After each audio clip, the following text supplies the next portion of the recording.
So basically, I would say it took me, I want to say between like maybe 3 and 5 months total. And that's with like everything from actually like writing the book to finding a graphic designer to having the editor edit my book to, you know, going back and forth with the graphic designer for my cover design. So I feel like from start to finish, it took me probably about like 3 to 5 months. I feel like for me, it was very easy to start in the beginning. Well, it wasn't easy to start, but what helped me a lot was joining a writers group. I was in like a Christian writers group, and we were charged to write our books in 5 weeks. So in 5 weeks, like every week we needed to write like 25 pages in a week. So we had to break that down to 5 days. And you know, if we didn't have our pages due by like the end of the week, we would be like charged a fee. So that kind of like put a fire in me to at least get started, to actually write the book itself. But even after those 5 weeks, I still wasn't that comfortable with the book itself, and I felt like I'm not really ready for it to be published or whatever. So I kind of sat on the book for a little while there and then like actually take it live. So then after that, you know, I was working with my graphic designer too, Keela J. You know, if you're watching this, awesome girl.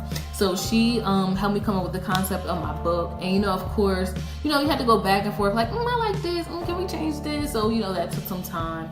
And then also, like, another part of having your book done is the layout of your book. So, you know, it's not just like typing the book out, but it also needs to be laid out in a professional way. So having to hire somebody to do that, because you know, you probably can lay out your book, but I felt like it was a little bit difficult for me, you know, even though like I was watching YouTube videos and Google how to do that. I felt like, look, man, I'm not a professional. That's not in my, like, what they say, storehouse of skills. So I'm like, no, I better like hire somebody. And that's another thing too. I feel like that's one good piece of advice. Like, know when you need to bring in professional help. Like, you know, writing a book isn't cheap, it isn't easy, but I feel like at the same time your name is on it, so you want to put your best professional foot forward. So you don't want it to be like lame or look like a 5th grader did it. Like, no, you may have to like hire somebody to like professionally do some of the things in your book. Like, professionally hire a graphic designer and say, don't this look good? This look like it could be in Barnes and Nobles with like a book next to Oprah, a book next to TD Jakes, like, because I sat up there and got like a professional graphic designer. Like, I probably could have designed my book cover, but that's not like a skill of mine. So sometimes you do have to like pay money to get things professionally done, and that's okay. So I say that too, like, you're gonna have to spend money when you're writing the book. So, but the original question was, how long does it take? And it really depends on you. If you're like really dedicated, you could probably write your book in a month. But if you want to have like a book of substance, like a book with a spine, it needs to be like at least 125 pages.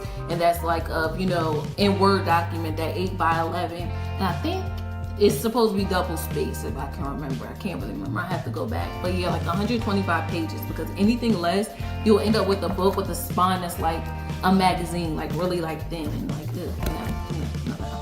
You want your book to be like legit, so you're gonna have to write it out. You want to have to crank it out. So if you're really, really dedicated, you can write your book in a month or 2 months. Like, from beginning, you can write your book, have it published, have it laid out, work with the editor if you're really, really on top of it. But also, to do that, make sure you dedicate a writing schedule. Like, please, like, I don't care if you decide to write like something towards your book for like 10 minutes, but be dedicated to writing your book. Like, be committed to like the completion of it. I'm pretty sure like a lot of people may have started writing a book but didn't finish it, and I feel like that's probably because, you know, you just have to like marry your book in a way. You have to show up for your book every day. You know, just take time with the writing process and writing your book. That's what you gonna have to do. So please remember to do that. Like, have a writing schedule. That's my piece of advice. That's what I would say do. To get started, you know, if you just to get started, to get in the flow. If you're not used to writing, I know like for the most part, some of us are used to writing like from when we were in school, but if you're like me, you've been out of school and stuff like that, writing may not come that natural or easy for you like it was back in the day when you used to have to do it all the time. But that's why I say, like, yeah, you're gonna have to get a schedule. You're gonna have to like like crank it out. Like, all right, I'm gonna be here every day after 5 o'clock, after work. I'm gonna spend time writing my book. Like I said, if it's only for 10 minutes, 20 minutes, like that's okay, but just kind of every day be working towards it. You know, kind of like a goal, you know? Like they say, like every day show up to the gym, every day, day by day. But like I said, just be committed to your book, and before you know it, you'll have like a physical hard copy. You'll have your own mastery, so you have your own, whatever the title of your book will be, in your hands, and it's gonna be yours, and you're gonna be so proud. So like, that's all I can say. Like, just stay the course, just stick it out, just thug it out, and you'll have a best-selling book in no time.